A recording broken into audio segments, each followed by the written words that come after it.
On June 16, 2006, an 18-year-old boy with long hair and a number 19 jersey came off the bench in Gelsenkirchen, Germany.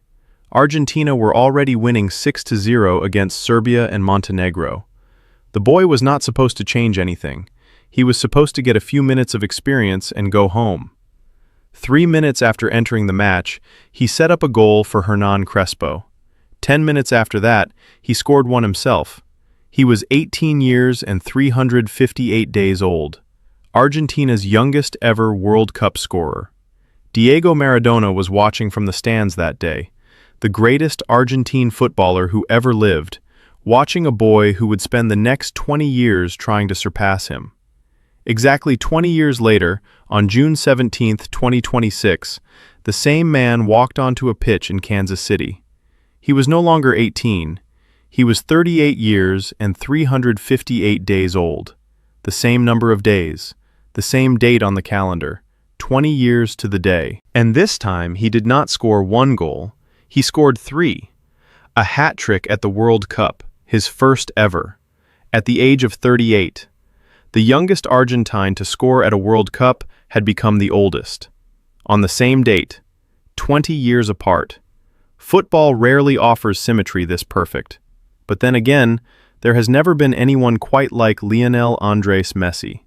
To understand why 69,000 people in Kansas City were on their feet, to understand why Patrick Mahomes was in the stands posting goat emojis, to understand why millions of people around the world were crying alongside a 38-year-old footballer, you have to go back through every World Cup Messi has played. Because the hat trick against Algeria was not a single moment. It was the final chapter of a 20-year story that very nearly ended in heartbreak. Germany, 2006. Messi was a wild card. 18 years old, impossibly gifted, carrying a number 19 on his back and the weight of zero expectations. Jose Pekerman's squad was stacked with experienced players. Crespo, Riquelme, Tevez, Mascherano. Messi was the kid, the bonus. The one they brought along because you could already see, even then, that something about the way he moved with a football was not normal. His teammates knew.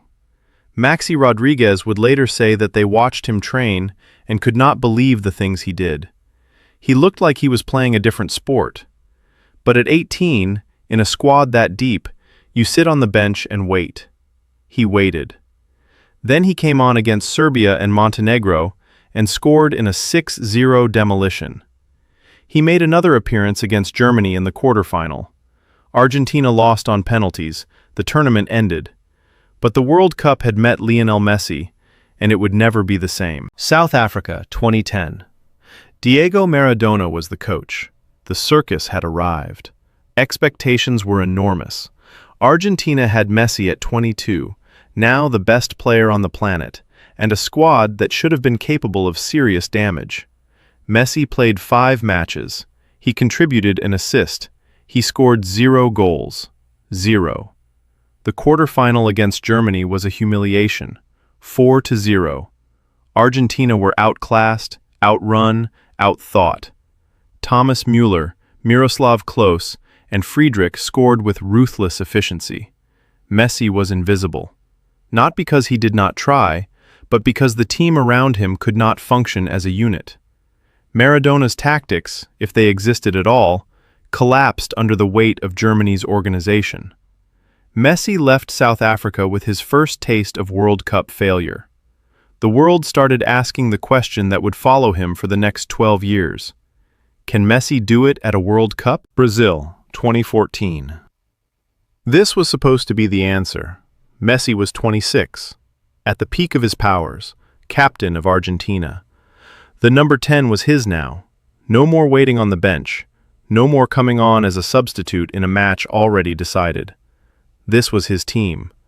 And he was extraordinary. 4 goals in the group stage, a stunning strike against Bosnia and Herzegovina, a last-minute winner against Iran, 2 against Nigeria. He carried Argentina forward with the kind of individual brilliance that made everything look simple. Argentina reached the final. They would play Germany in the Maracanã, the same stadium where Brazil's dreams had been shattered 64 years earlier.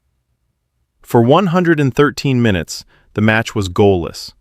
Messi had a chance, a golden chance in extra time, a shot from the edge of the box that curled just wide of the far post. Inches. The kind of distance that separates legend from heartbreak. In the 113th minute, Mario Götze controlled a cross on his chest and volleyed it into the net. Germany won 1-0. Messi won the Golden Ball as the tournament's best player. He walked up to the podium and stared at the trophy he could not touch. The image of Messi standing next to the World Cup without lifting it became one of the most painful photographs in football history. He had been the best player at the World Cup, and it had not been enough. After the 2016 Copa America final, another defeat, another missed penalty, Messi announced his retirement from international football. He was 29 years old. The world assumed it was over. Argentina without Messi. The shirt with no one to wear it. The retirement lasted less than 2 months. He came back. Russia, 2018. Messi was 30. The team was fragile. The coaching was uncertain. Argentina stumbled through the group stage with a draw against Iceland and a devastating 3-0 loss to Croatia. They needed a late goal against Nigeria just to survive. Messi scored it. His first World Cup goal since 2014. Relief, not joy. In the round of 16, France happened. Mbappé happened. The 19-year-old Paris Saint-Germain striker tore Argentina apart with a performance that announced a new era. France won 4-3. Messi walked off the pitch at the Kazan Arena, and this time, the world was certain. He was done. 30 years old, 4 World Cups, 0 trophies. That was supposed to be the end. 4 years later, an older, quieter, more complete Messi arrived in Qatar. He was 35, playing in MLS, not in Europe. The pundits debated whether he was still capable of performing at the highest level. Some said he was going through the motions. Some said the magic had faded.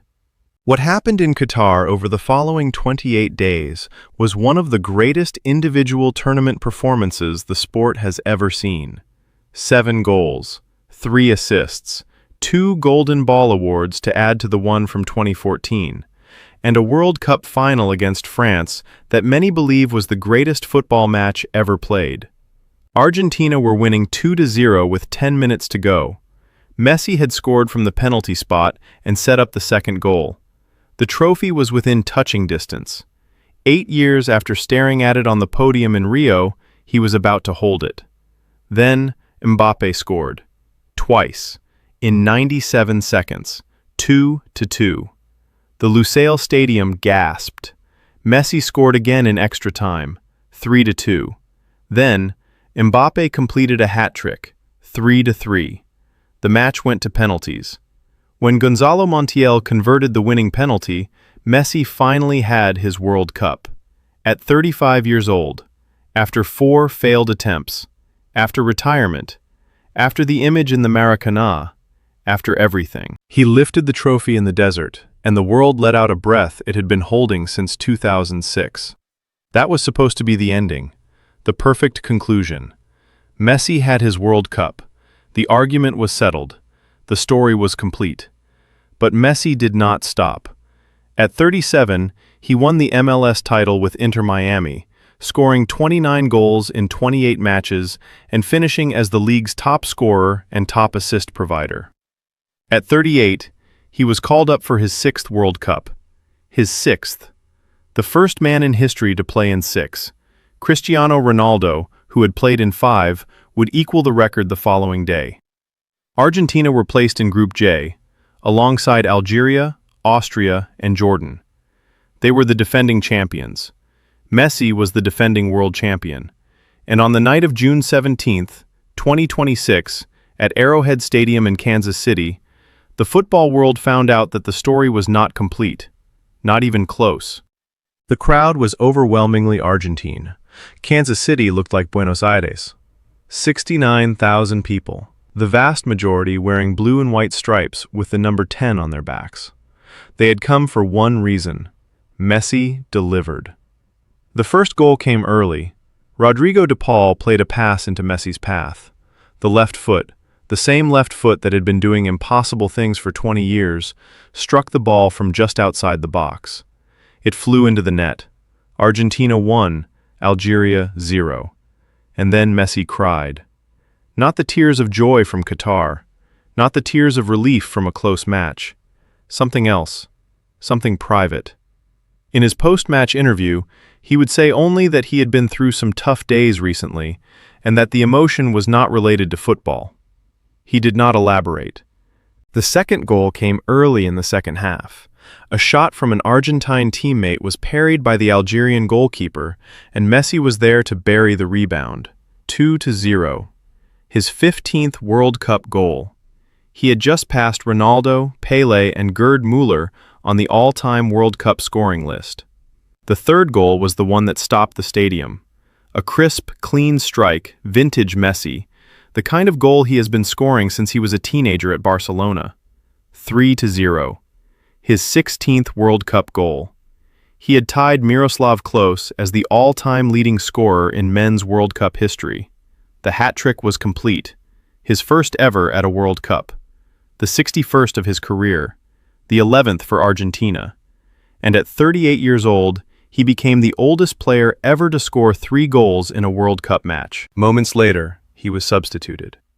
The standing ovation from 69,000 people in Kansas City was the kind of noise that stays with you forever. Even the neutral observers, even the Algerian fans, even the people watching at home who had no stake in the result stood up. You do not need to support Argentina to understand what you were watching. Earlier that same day, Kylian Mbappé had scored 2 goals for France. Erling Haaland had scored 2 goals for Norway. 2 of the best players on the planet had each scored twice. And then Messi scored 3. He is 38 years old. The statistics from that single match are staggering. 16 World Cup goals, tied with Klose for the all-time record. 27 World Cup appearances, more than any player in history. 200 caps for Argentina, only the third man ever to reach that number. The second player ever to score in 5 different World Cup editions. 11 different countries scored against at World Cups, more than any player in history. The only man to ever play in 6 World Cups. And one detail that borders on fiction. When Messi scored his first World Cup goal in 2006, he was 18 years and 358 days old. When he scored his hat-trick in 2026, he was 38 years and 358 days old. The same number of days, 20 years apart to the calendar date. Argentina's youngest World Cup scorer became Argentina's oldest World Cup scorer on the same anniversary. You could not write this. If someone put this in a screenplay, it would be rejected as too convenient, too perfect, too implausible. But it happened. There is a reason Messi's World Cup journey resonates deeper than almost any story in sport. It is because it was not a straight line. It was not the prodigy who arrived and conquered immediately. It was a story of falling short, again and again, in the one competition that mattered most. 2006, too young. 2010, too isolated. 2014, too close. 2018, too broken. Each time, the same question. Can he do it? He answered it at 35, and then, because he is Messi, he answered it again at 38. His next match is against Austria in Dallas. If he scores once, he will break Miroslav Klose's record outright and become the all-time leading scorer in men's World Cup history. His birthday is June 24th. He will turn 39 during this tournament. Some stories end when the hero wins. Messi won in Qatar, and the story was supposed to be over. The perfect ending. But the greatest player the sport has ever produced looked at the perfect ending and decided it was not enough. He came back for one more World Cup. He stepped onto the pitch in Kansas City and scored 3 goals in a single night, tying a record that has stood since 2014, and doing it at an age when most footballers have been retired for half a decade. 20 years ago, a teenager came off the bench in Germany and introduced himself to the world with a goal.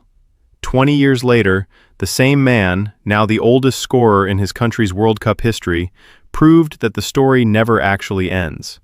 Not as long as the left foot still works, not as long as the body still moves, not as long as there is still one more match to play. 69,000 people in Kansas City will tell you what they saw on the night of June 17, 2026.